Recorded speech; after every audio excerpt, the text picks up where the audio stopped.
નમસ્કાર વિદ્યાર્થી મિત્રો, કેમ છો મારા વાલા વિદ્યાર્થી મિત્રો? હું અમિત પટેલ આપ સૌનું આ YouTube ચેનલ ઉપર હાર્દિક સ્વાગત કરું છું. દીકરાઓ, આપણે ધોરણ 11 ભૌતિક વિજ્ઞાનના પ્રકરણ નંબર 5 ગતિના નિયમો, laws of motion એની વાત આપણે શરૂઆત કરી હતી અને એની અંદર મેં તમને થર્ડ ચેપ્ટર ની અંદર આવતી પથ લંબાઈ, સ્થાનાંતર, સરેરાશ ઝડપ, સરેરાશ વેગ, તત્કાલીન ઝડપ અને તત્કાલીન વેગની વાત કરી. અને હવે આપણે આ વિડિયો લેક્ચરની અંદર સરેરાશ પ્રવેગ, પ્રવેગ અને અચળ પ્રવેગી ગતિ અને સાપેક્ષ વેગ અને ત્યાર પછી આપણે આ પ્રકરણની અંદર આવતી વિગતોની શરૂઆત કરીશું. ચાલો દીકરાઓ, હવે આપણે જોઈએ છે સરેરાશ પ્રવેગ. પ્રવેગની અંદર બધું આવી જાય છે એટલે પ્રવેગ બતાવી દઉં છું. પ્રવેગ જેને આપણે a વડે દર્શાવવામાં આવે છે, એક્સિલરેશન. ચાલો, તો સમયગાળા સાથે પ્રવેગ કોને કહેવાય? આપણે બાઇકમાં એક્સિલરેટર આપીએ છીએ, એક્સિલરેટર. તો શું થાય છે? એક્સિલરેટર આપવાથી પદાર્થના વેગમાં સમય સાથે ફેરફાર થાય અને સમય સાથે પદાર્થના વેગમાં થતો ફેરફાર એ આપણને સરેરાશ પ્રવેગ આપે છે. આપણે જેમ જેમ એક્સિલરેટર આપીએ છીએ, એક્સિલરેશન કરીએ છીએ, તેમ તેમ ગાડી આપણે ચલાવતા હોય તો એની સ્પીડની અંદર વધારો થાય છે, એના વેગમાં ફેરફાર થાય છે. એટલે સમય સાથે એટલે પ્રવેગ જોઈએ એના માટે આપણે વેગમાં ફેરફાર કરવો કમ્પલસરી છે. વેગમાં ફેરફાર કરીએ તો જ આપણને પદાર્થનો શું મળે છે? પ્રવેગ મળે છે. ચાલો જરા જોઈએ પ્રવેગ શું છે કે સમય સાથે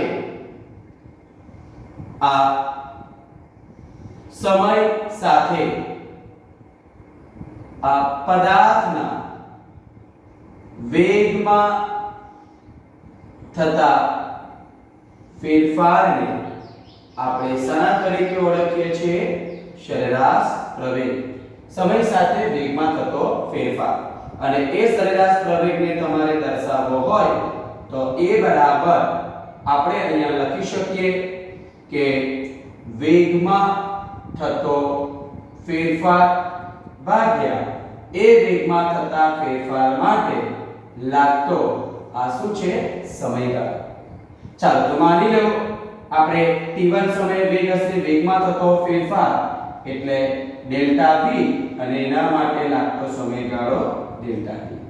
એટલે લખવું હોય તો આ રીતે લખી શકાય v2 v1 છેદમાં t2 t1. આ આપણી પાસે શું છે?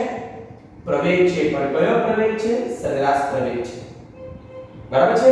હવે આપણે તત્કાલીન પ્રવેગની વાત કરવામાં આવે તો એ લખી શકીએ કે તત્કાલીન પ્રવેગ માટે બરાબર છે આ સમીકરણ જે છે એ સમીકરણ 1 માં આપણે સમયને ખૂબ નાનો લેવો પડે, limit delta t tends to 0 લેતા.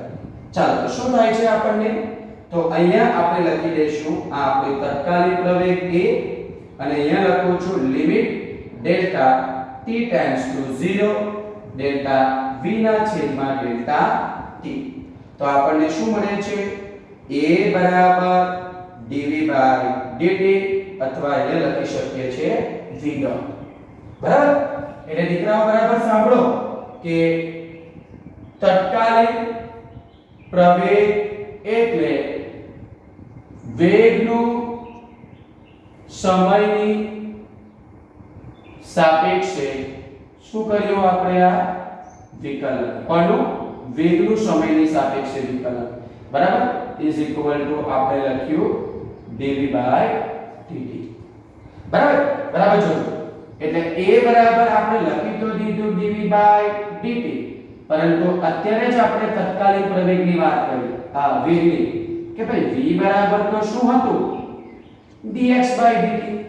તો v ની કિંમત અહીંયા મૂકો તો a બરાબર d/dt અને v ની જગ્યાએ આવે છે dx/dt. ચાલો તો a બરાબર શું થઈ ગયું d2x છેદમાં dt2 એટલે x ડબલ ડોટ આ પણ પ્રવેગ બતાવે છે. તો અહીં શું લખી શકાય કે therefore સ્થાનાંતરનું સમયની સાપેક્ષે કેટલી વાર બે વાર વિકલન કરવામાં આવે તો આપણને શું મળે છે પ્રવેગ મળે છે. બતાવું છું કે ધારો કે આપણી પાસે આ x છે. ચાલો આપણે શું લખીએ અહીંયા v બરાબર શું લખવું પડે dx/dt બરાબર ને. ચાલો a માટે આપણે શું કરીએ તો a માટે બે વાર વિકલન કરવાનું ને તો આપણે પહેલી વાર વિકલન કરીએ તો વેગ મળે નીકળે બરાબર v આવી ગયો અને પહેલી વાર વિકલન કરીએ એટલે એક્ચ્યુઅલી આવું થાય આપણે આ d/dt આપણે લખીએ ને આ d2x છેદમાં dt2 એટલે શું થાય છે અહીંયા d/dt of dv/dt બરાબર છે. સોરી કે આપણે પહેલા સ્થાનાંતરનું dx/dt એટલે વેગ મળી જાય અને ત્યાર પછી એ વેગનું વિકલન કરીએ તો આપણને શું મળે છે આને જ બતાવવું હોય તો શું લખી શકાય આ dv/dt કારણ કે dx/dt એટલે શું થઈ જાય v મળી જાય છે. તો વિદ્યાર્થી મિત્રો આ આપણે પ્રવેગની વાત કરી છે. ચાલો એ જરા જોઈ લેજો કે પ્રવેગ કેવી રાશિ છે સદિશ રાશિ છે જેનો આપણે SI એકમ મીટર પર સેકન્ડ સ્ક્વેર છે કારણ કે વેગ એટલે મીટર પર સેકન્ડ અને છેદમાં વળી પાછું શું આવે સેકન્ડ એટલે મીટર પર શું થઈ જશે સેકન્ડ સ્ક્વેર અને એનું પારિમાણિક સૂત્ર આપણને જોતું હોય તો a બરાબર m0 l1 t-2 છે. તો વિદ્યાર્થી મિત્રો આ આપણે પ્રવેગ અંગેની સરેરાશ પ્રવેગ અને તત્કાલીન પ્રવેગ કેવી રીતે મેળવી શકાય વિકલન કેવી રીતે થાય એ તમને હું સમજાવી દઈશ બરાબર. ત્રીજા ચેપ્ટરમાં બધું આવી જાય છે પણ આપણને જે જરૂરિયાત છે બરાબર પ્રવેગ શું છે એ બધી બેઝિક વસ્તુ તમને અહીંયા ક્લિયર થાય એટલા માટે હું તમને અહીંયા દર્શાવું છું. એટલે આ આપણી વાત પ્રવેગની પણ અહીંયા પૂરી થઈ ગઈ.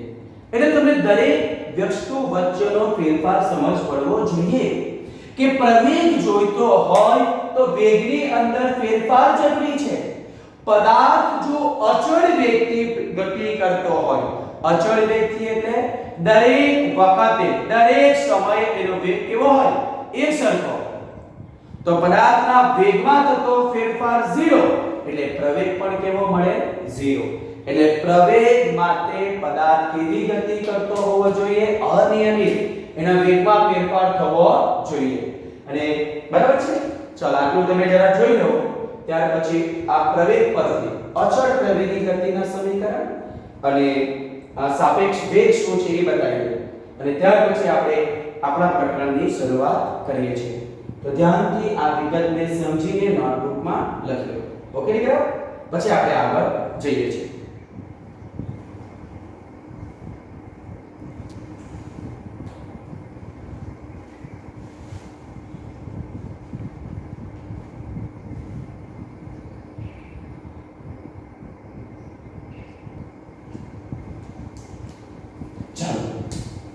એટલે હવે આપણે પથ લંબાઈ શું છે સ્થાનાંતર શું છે વેગ શું છે પ્રવેગ શું છે એ દરેકની દરેક વિગત આપણે જોઈ લીધી.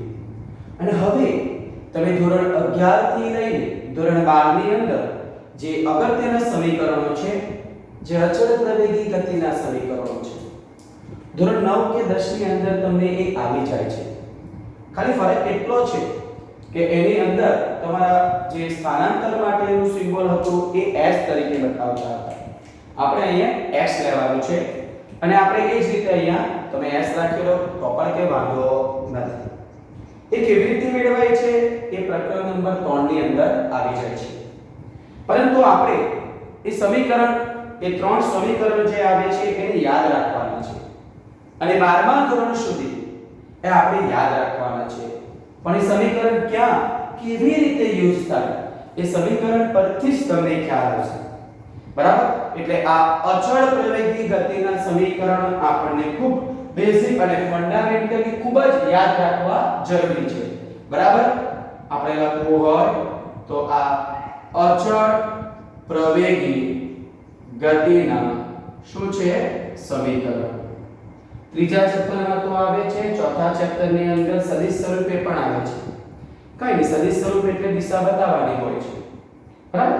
તો આપણે આ અચળ પ્રવેગી ગતિના જે ત્રણ સમીકરણો આપેલા છે જે આપણા માટે ખૂબ જ અગત્યના છે. બરાબર? એમાં પહેલું જે સ્વરૂપ આપણે મેળવીએ છીએ એ કઈ આ છે કે ભાઈ v બરાબર આ v0 વત્તા શું આવે છે 80. અને સમીકરણના દરેક પદની તમારે સમજૂતી આપવી હોય તો જ્યાં v એ અંતિમ વેગ છે, બરાબર છે, v0 ની વાત કરવામાં આવે તો એ આપણો પદાર્થનો કયો વેગ છે? પ્રારંભિક વેગ છે. એ શું છે? વેગમાં ફેરફાર થતો હોવાથી આપણને શું મળે છે? પ્રવેગ. અને t અહીંયા શું આપેલું છે? સમયગાળો છે. એટલે જ્યારે તમને પદાર્થનો વેગ આપવામાં આવે, પ્રારંભિક વેગ આપવામાં આવે, બરાબર, પદાર્થનો પ્રવેગ આપવામાં આવે અને એના માટેનો લાગતો સમયગાળો, તો તમે આ સમીકરણનો ઉપયોગ કરીને તમને જો કહેવામાં આવે કે ભાઈ પદાર્થનો અંતિમ વેગ કયો છે તો તમે આ સમીકરણનો યુઝ કરીને મેળવી શકો છો. આ આપણું અચળ પ્રવેગી ગતિનું પહેલું સમીકરણ છે. સદિશ સ્વરૂપે લખવું હોય તો ખાલી આના ઉપર તીર બતાવી દેવાનું અને સદિશ બતાવે એટલે દ્વિપારિમાણિકમાં થતી હોય કે ત્રિપારિમાણિકમાં થતી હોય એના ઘટકો પણ આપણે લેવા પડે કે ભાઈ vx, vy, vz. બરાબર? અત્યારે તો ખાલી આપણે એને અચળ પ્રવેગી ગતિના સમીકરણો એક પરિમાણની અંદર ગતિ કરે છે એટલે આપણે આ રીતે દર્શાવી દઈએ છીએ. બરાબર છે? આ પહેલું સમીકરણ છે. બીજા સમીકરણની વાત કરવામાં આવે તો અહીંયા આ સ્થાનાંતર x બરાબર આપણને મળે છે v0t પ્લસ હાફ at². આ અચળ પ્રવેગી ગતિનું બીજું સમીકરણ છે. સ્થાનાંતર આપેલું હોય, પ્રારંભિક વેગ આપેલો હોય, પ્રવેગ શોધવો હોય, બરાબર, તો આપણે આ સમીકરણનો ઉપયોગ કરી શકીએ. પણ રિક્વાયર શું છે? સમયની જરૂરિયાત છે. આ બંને સમીકરણની અંદરની વાત કરવામાં આવે તો સમય અવેલેબલ છે, સમય આવે છે. એટલે સમય સાથે સંકળાયેલું કોઈ બરાબર આપેલું હોય અને આમાંથી કોઈ ભૌતિક રાશિ શોધવાની હોય તો તમે આ જ બે સમીકરણનો દીકરાઓ શું કરી શકો છો? ઉપયોગ કરી શકો છો. એટલે આ અચળ પ્રવેગી ગતિનું તમારું કયું સ્વરૂપ છે? બીજું સ્વરૂપ છે. ત્રીજાની વાત કરવામાં આવે તો એ કઈ આ રીતે મળે છે twice ax is equal to v² minus v0². બરાબર છે?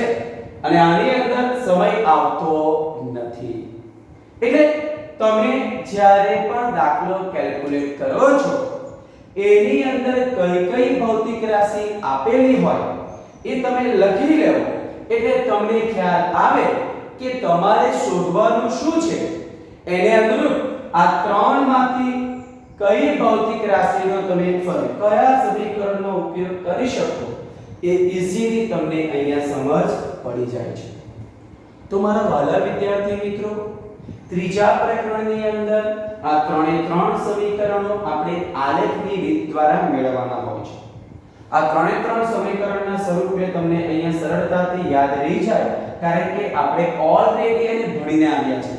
એટલે યાદ રાખવામાં કોઈ તકલીફ નથી કે પહેલું આવે છે v બરાબર v0 80, v is equal to v0 80.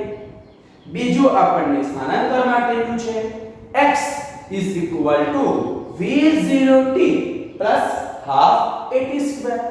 અને ત્રીજું જે આપણે લઈએ છે 2ax is equal to v² minus v0². તો મારા વાલા વિદ્યાર્થી મિત્રો, આ અચળ પ્રવેગી ગતિના જે ત્રણ સમીકરણો છે જે મેં તમને અહીંયા બતાવ્યા છે, અને હવે એ આપણી જરૂરિયાતની અંદર આપણો લાસ્ટ ટોપિક જે આની અંદર આગળના ચેપ્ટરનો છે, જે આપણે અહીંયા લખી શકીએ કે આપણે અહીંયા લખીએ છીએ સાપેક્ષ વેગ. બરાબર છે કે જ્યારે કોઈ પદાર્થ બીજા પદાર્થની સાપેક્ષે ગતિ કરતો હોય અને એનો વેગ સૂત્ર સ્વરૂપે બતાવવો હોય તો આપણે એને કેવી રીતે લખી શકીએ. તો માની લો કે તમારી પાસે બે પદાર્થો છે અને સૂત્ર જ બતાવું છું, એને કેવી રીતે વાંચી શકાય તે તમને બતાવું છું. અહીંયા મેં લખું છું VAB, બરાબર, એટલે લખાશે VA VB. શું લખી શકાય કે VAB એટલે A નો B ની સાપેક્ષે વેગ, કે આ B જેની સાપેક્ષ હોય તે પછી લખાય, જેને શોધવાનો હોય તે આગળ લખાય, અથવા બીજું તમારે લખવું હોય તો શું લખી શકાય VB એ તો શું લખાય VB VA. જ્યાં આપણે બતાવવું હોય કે ભાઈ આ VAB એની જગ્યાએ આ VBA શું છે તો VBA એટલે B નો કોની સાપેક્ષે આ A ની સાપેક્ષે શું બતાવે છે વેગ બતાવે છે. બરાબર છે. એટલે આ રીતે તમને સાપેક્ષ વેગ એ પણ આપણે ખૂબ જ સરળતાથી અહીંયા સમજી શકાય છે. તો આટલી વિગત આપણે આપણા મગજની અંદર ઓલવેઝ રાખવાની છે. બરાબર, કે એને કેવી રીતે કરી શકાય એ તમે ધ્યાનથી આ નોંધી લો. અને હવે આપણે શરૂઆત કરીએ પ્રકરણ નંબર 5 ગતિના નિયમો. એ પહેલા આપણું નોંધી લો.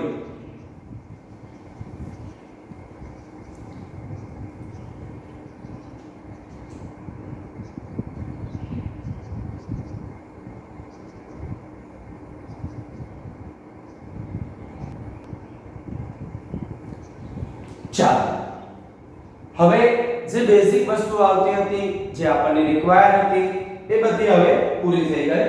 હવે આપણે શરૂઆત કરીએ છીએ આપણા પ્રકરણની ગતિના નિયમો. એની અંદર ગતિના નિયમો આવશે. 3 નિયમોની વાત કરવાની છે. વેગમાન શું છે, બળનો આઘાત શું છે, વેગમાન સંરક્ષણનો નિયમ શું છે. બરાબર છે. ત્યાર પછી આપણી પાસે ઘર્ષણ બળ, એના 3 પ્રકાર: સ્થિત ઘર્ષણ બળ, ગતિક ઘર્ષણ બળ અને રોલિંગ ઘર્ષણ બળ. આ દરેક વિગત આપણે આની અંદર અભ્યાસ કરવાનો છે. ચાલો શરૂઆત કરીએ છીએ ગતિના નિયમો. તો મારા વહાલા વિદ્યાર્થી મિત્રો, આપણે અત્યારે જ વાત કરી કે પદાર્થ જો નિયમિત ગતિ કરતો હોય તો આપણને માત્ર વેગ મળે છે, પ્રવેગ મળતો નથી. એટલે પ્રવેગ જોઈતો હોય તો પદાર્થ અનિયમિત વેગથી, એટલે પદાર્થના વેગમાં ફેરફાર થવો જોઈએ, તો આપણને પ્રવેગ મળે છે. હવે ગતિની વાત કરવામાં આવે તો આપણને સામાન્ય રીતે માની લો કે કોઈ સ્થિર પદાર્થ અહીંયા પડેલો છે, ફૂટબોલ પડેલો છે, અને આપણે ગતિમાં લાવવો હોય તો આપણે પગ વડે એને શું મારીએ છીએ, કિક મારીએ છીએ, લાત મારીએ છીએ. એટલે આપણે લાત મારીને એ સ્થિર બોલ જે ફૂટબોલ પડેલો છે એના સંપર્કમાં આપણો પગ આવે અને પગથી એ બોલને ધક્કો લાગે અને એ પદાર્થ ગતિ કરે છે. બરાબર છે. માની લો કે આપણે કોઈ પથ્થરને ફેંકવો છે તો એ પથ્થરને પકડવો પડે અને પછી એને ફેંકવામાં આવે તો એ પદાર્થ ગતિ કરે છે. બરાબર છે. ચાલો, વૃક્ષ એની ડાળીઓ એ પવનને કારણે હલે છે. બરાબર છે. પવન એને હલાવે છે. પવન ખૂબ ઝડપથી આવતો હોય તો હલકા પદાર્થો એ પવનની કારણે ગતિમાં આવી શકે છે. બરાબર છે. અને કોઈ પદાર્થ ખૂબ ઝડપથી ગતિ કરતો હોય, એની ગતિને આપણે ઘટાડવી હોય તો આપણે એના પર અવરોધક બળ લગાવવું પડે. અટકાવવા માટે એને અવરોધ વડે અટકાવવું પડે.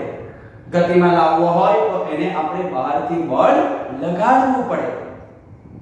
બરાબર. પરંતુ આ બળ આપણે જે લગાવીએ છીએ, આ દરેક કિસ્સાની અંદરની વાત કરવામાં આવે તો બળ એ પદાર્થની અંદર આપણે કોઈ બોલને ધક્કો માર્યો, કોઈ પદાર્થને અટકાવવા માટે હાથ માર્યો, એ દરેકની અંદર આપણે પદાર્થને ટચ કરીએ છીએ, સંપર્ક કરીએ છીએ. એટલે અહીંયા જો વાત કરવામાં આવે તો બળ આપણને બે પ્રકારના મળે છે. એ બળની એક વાત કરીએ છીએ તો જે બળ આપણે પદાર્થના સંપર્કમાં રહીને લગાવવામાં આવે, અને બીજું એક બળ છે જે પદાર્થને આપણે ટચ કરવાનું હોતું નથી. એ પદાર્થ બરાબર આ જે બળ છે જે પોતાના ક્ષેત્રને કારણે બરાબર છે, ક્ષેત્ર બળ બરાબર એની અંદર આપણને ખબર છે કયા આવે, આ ગુરુત્વાકર્ષી બળ. બીજું વાત કરવી હોય તો આ ચુંબકીય બળ, કે આમાં આપણે પદાર્થના સંપર્કમાં લાવવાનું નથી, પદાર્થ આના ક્ષેત્રમાં આવે એટલે ઓટોમેટિકલી આ ક્ષેત્ર બળને કારણે એ ગતિ કરે છે. એટલે બળ એક સંપર્ક બળ છે અને બીજું છે ક્ષેત્ર બળ. સંપર્ક બળ એટલે પદાર્થને ગતિ કરાવવા માટે આપણે એને સંપર્કમાં રહીને બળ લગાવવું પડે, જ્યારે આ બળ પદાર્થ પોતાના ક્ષેત્રને કારણે લગાવે છે. માની લો કોઈ પદાર્થને તમે ઉપર ફેંકો છો, નીચેથી ઉપર ફેંકો છો, તો પણ એ પદાર્થ પોતાના ગુરુત્વાકર્ષણ બળની અસર હેઠળ હંમેશા ક્યાં આવે છે? નીચે જ આવે છે. આપણે ચુંબક મૂકીએ અને એ ચુંબકના ક્ષેત્રની અંદર લોખંડનો ટુકડો લાવવામાં આવે તો એ પદાર્થ એ પોતાના ચુંબકીય ક્ષેત્રને કારણે એ લોખંડને પોતાની તરફ શું કરાવે છે? ગતિ કરાવે છે. એટલે એ ચુંબકીય બળ છે. ગુરુત્વાકર્ષણ બળ અને ચુંબકીય બળ બરાબર એ ક્ષેત્ર બળ તરીકે આપણે લઈ શકીએ છીએ. હવે સવાલ એ છે કે પદાર્થને નિયમિત ગતિમાં રાખવા માટે શું બાહ્ય બળની જરૂરિયાત છે? આપણે જો કોઈ પદાર્થને ગતિમાં રાખવો હોય તો શું બાહ્ય બળની જરૂરિયાત છે? એક ઉદાહરણ આપું. અને ગતિ અંગેનો સૌપ્રથમ જે ખ્યાલ એ એરિસ્ટોટલે આપ્યો હતો. એણે જે રજૂઆત કરી હતી, એણે જે નિયમ આપ્યો હતો ખોટો હતો, પણ શરૂઆત એરિસ્ટોટલે કરી હતી. એક સિમ્પલ ઉદાહરણ જોઈએ. એક સાયકલ પર આપણે બેસીને સાયકલ ચલાવવા માટે, એને ગતિમાં લાવવા માટે આપણે શું કરીએ છીએ? પેડલ મારીએ છીએ. ઓકે, પેડલ મારતા જઈએ અને પછી આપણે પેડલ મારવાનું બંધ કરી દઈએ તો શું થાય છે?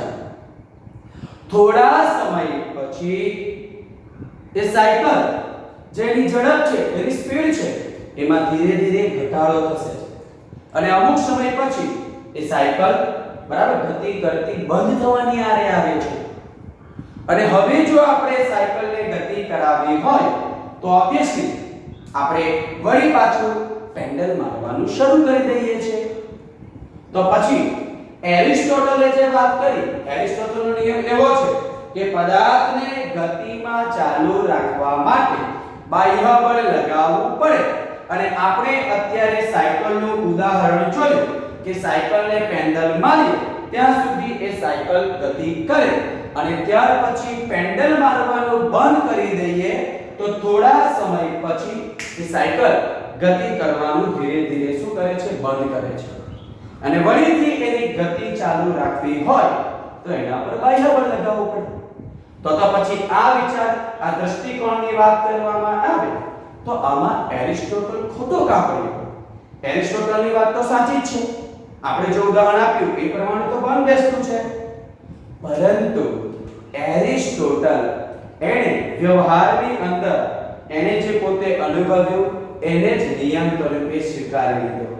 પરંતુ હકીકતની અંદર જે સાયકલ જે એને આપણે બાહ્ય બળ લગાવીએ અને ત્યાર પછી બાહ્ય બળ લગાવવાનું બંધ કરીએ તો એ સાયકલ જે પોતાની સ્પીડની અંદર ઘટાડો કરે છે એ એના પર લાગતા ઘર્ષણ બળને કારણે, અને એ ઘર્ષણ બળ લાગે એના લીધે એ પદાર્થ પોતાની ગતિની અંદર શું કરે છે? ઘટાડો.